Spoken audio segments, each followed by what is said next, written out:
Hey, I'm the Drunk Carpenter. I'm gonna show you how to take this and turn it into cold hard cash. So if you like money like me, let's get started. So first we gotta start off by picking up some pallets. And you can literally drive a mile down the road and just find some pallets on the side of the road. So you want a side gig where you can make a little extra cash. Pallet wood is a great way to start. But pallet wood bath trays and bookshelves, I mean, let's be honest, no one's buying that shit. So today I'm gonna show you 5 different ways, oh wait, that's 10. 5 different ways you can make big money building these pallet wood projects. And here's our first project. I wish I had more wine stuff to fill it up to show you, but I'm more of a beer guy. Don't you like beer? I mean, I love beer. But anyways, this is probably one of the best sellers. Mine not only has a shelf for your wine, but it's got glasses down below and up on top. So let's get started on this one. So for these first couple projects, we're actually gonna be using the middle parts of these pallets, which is great because then we're not wasting anything. But I'll be honest, it kind of does make it a pain in the ass. You want to make sure that you get all the nails that are out of these things. And if you can't, at least make sure that you bury them deep into the board so they're not gonna be affecting any of your blades. So before we mill these things up, it's a lot easier just to cut them into pieces first. We're not doing exact measurements yet, but we would like to get them within an inch or two. I'm just gonna go ahead and use a wine bottle as reference. And what we want to do is do our reference measurement from our indent in here. We're just going to cut it a couple inches up on top. And on this side, we're going to do the bottom of the wine bottle. And then plus about another 3 inches to be safe.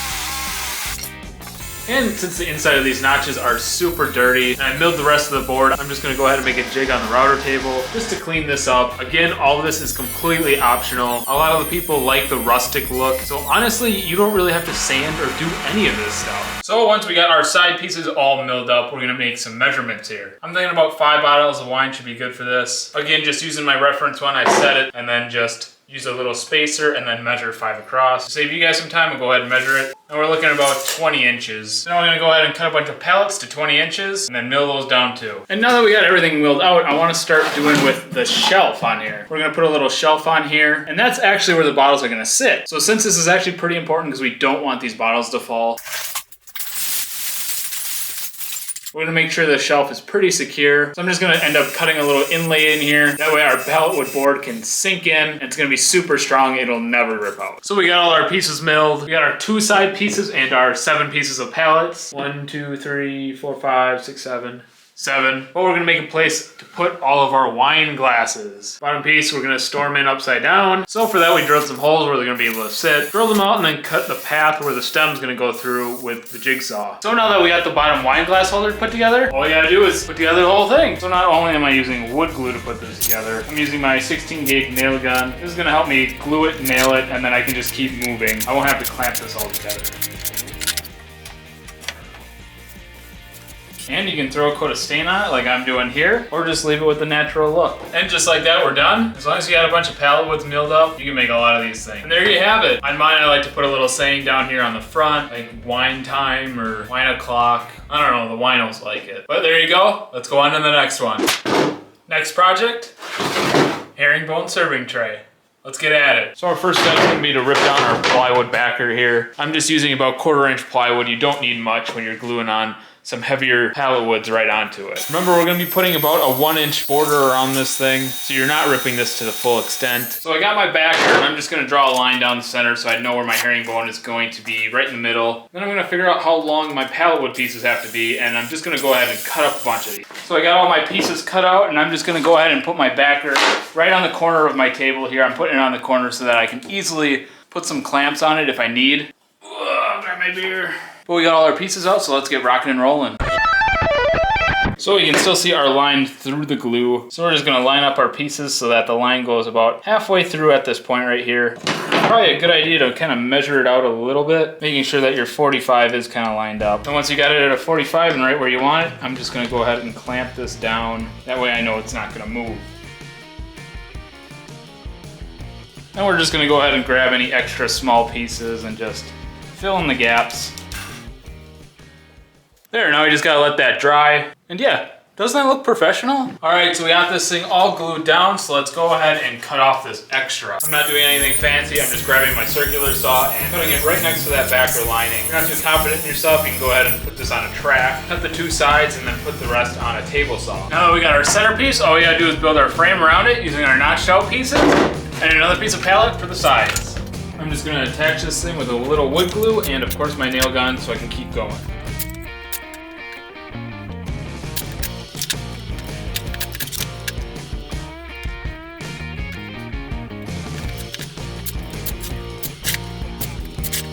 And just like the wine rack, you can choose to stain it or just leave it as its natural color.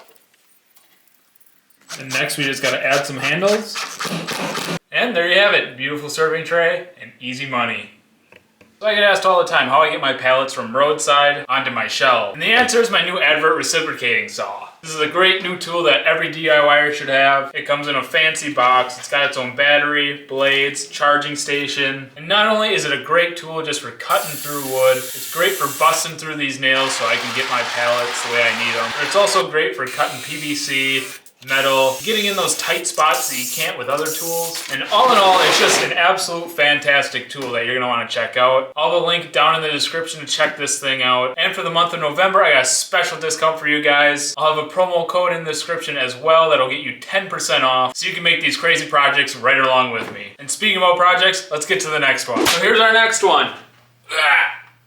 This here is my pallet wood mountain range that I made. People will pay pretty good money for this wall art. I know I went over that when I built this thing, which is a pretty sweet video. You should check it out. But here's another one that I built out of pallet wood. As you can see, it's still all the weathered look to it. That means we don't have to sand.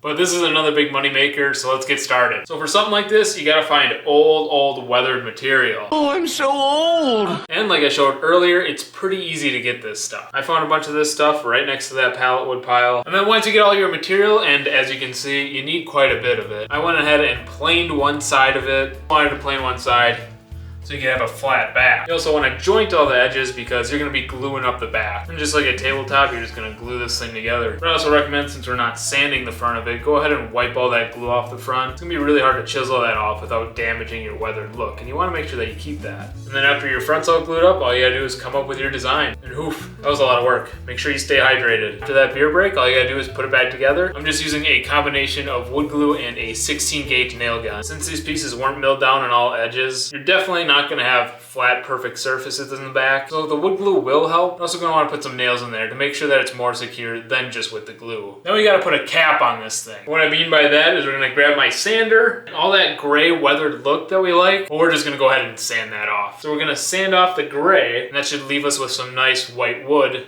or I guess brown. That right there is representing our snow-covered mountain. I mean, how clever is this? What if you do it right and you got the right kind of wood, it should turn out pretty sweet. And then there we have it, not too bad. And honestly, these things sell pretty good. I definitely recommend this one. Let's go on to the next. Well, I'm not serving you lunch, it's our next project. So we're doing pallet wood dog food holders, dog food dish holders, pallet wood dog food dish holders. But not only do these things sell really good, you actually are using the middle parts of your pallets. So this project definitely helps you get rid of them. And here's the pallet wood I'm using. These pieces are about 6 inches wide, but it's all just gonna depend on how big you want your dog dish to be. And here's my idea of how I want the stand. And you can tell right away there's a big problem. Red alert, red alert. We gotta somehow fix these boards from caving in. We're gonna put in these cross member pieces, pretty much form a bridge for these two pallets to sit on top. So I went ahead and measured in between these legs. I cut some pieces out on some scrap wood, and then I just ended up gluing that right onto the pallet wood. If you're in a hurry and you wanna whip these things out, you could definitely use brad nails. But after that glue dries, you can go ahead and put your pieces back together, and we're just gonna go ahead and glue these middle pieces of the pallet that we're calling our legs. And I'm just using my brad nailer to make sure that pallet is nice and tight on that. Next, we just gotta go ahead and cut out these holes. I grabbed my bowls and just kind of traced them around, got an idea of where I want these to be. And then you go ahead and grab your jigsaw with a scrolling blade in it, and then just cut out those holes. They're not gonna be perfect, so if you got an oscillating spindle sander, that would be super nice to clean out these holes. Otherwise, I just use a drum sander. And if you want to make a little bit more money on these, you can go ahead and personalize these things. My dog's name is Penny, so I went ahead and put Penny on it. I think it adds a really cool touch to these holders. Yeah, another super easy, fun project that you can make money on. So this next project is probably gonna be the easiest one that you've ever done, ever. We're just gonna go ahead and make some pallet wood, festive decor type of decorations. I know you guys have seen them everywhere. These things are popular and so easy to make. And you might not be making big bucks on them, but man, you can make a lot of them. I've done quite a bit of them. I get a lot of compliments on these Christmas trees that I make, but we'll be doing an even easier version on this video. Of course, first thing you wanna do is grab your pallet wood. I like to use this really thin stuff. It makes it so it's a lot lighter and easier to carry around. Better to work with and it's not so bulky. But first thing we're gonna do, because these things are pretty gross and weathered, we're gonna quick run this stuff through the planer, kind of at least clean it up. So we got our pieces out of the planer, but as you can see here, they don't line up correctly side to side. If you guys really want to, you can run this through a jointer and then your table saw, so you can get a nice tight seam on this. But personally, I want people to know that this is pallet wood. Gives it a little bit more of that rustic charm, whatever you want to call it. So no, I'm not gonna joint the edges. I like to keep that space in there. Let me know what you think. You think this looks cool, or do you think I'm just lazy? I know the answer, but I'll let you decide. Oh, lazy. So we're gonna go ahead and put these pieces together. And obviously for my joint work, we're not gonna be gluing it. And this project is pretty good because you get to use a lot of your scrap wood. Here's a big wooden scrap piece that I got, and we're gonna use this as our back brace, or a cross member, I don't know, whatever you wanna call it. And all we're gonna do is put a couple of these in random spots. I guess not random. Yeah, that's good size. I'm just gonna put a couple in the back here. You can decide how many you want. I think 3's good. Sure. And you probably guessed it, all we're gonna do is use a little brad nail and nail these down from the front. Now we're just gonna stencil out whatever we're drawing. I'm lucky enough I'm doing a pumpkin. I think I can handle that. But a lot of other cool projects would be like reindeer, snowmen, anything that fits into the latest holiday is gonna be your biggest seller. And once your inner Bob Ross is shined, all you gotta do is cut it out with the jigsaw. Just remember, you don't have to do any of this stuff by freehand. You're more than welcome to take a Cricut and print out some vinyl. Or there's other programs like Excel that you can use to print out designs to make this a lot easier on yourself. So once you got these things cut out, you can go ahead and throw a coat of paint on it like I did, or you can just kind of leave them how they are with the natural pallet wood look. Either way is a pretty cool look and super easy. Hey, this was an easy project, money in the bag. So guys, that is the video, and may you become rich from all of my pallet wood knowledge. But thanks for watching. Don't forget, like, comment, subscribe. That way you can catch me on the next silly project. I'll see you around.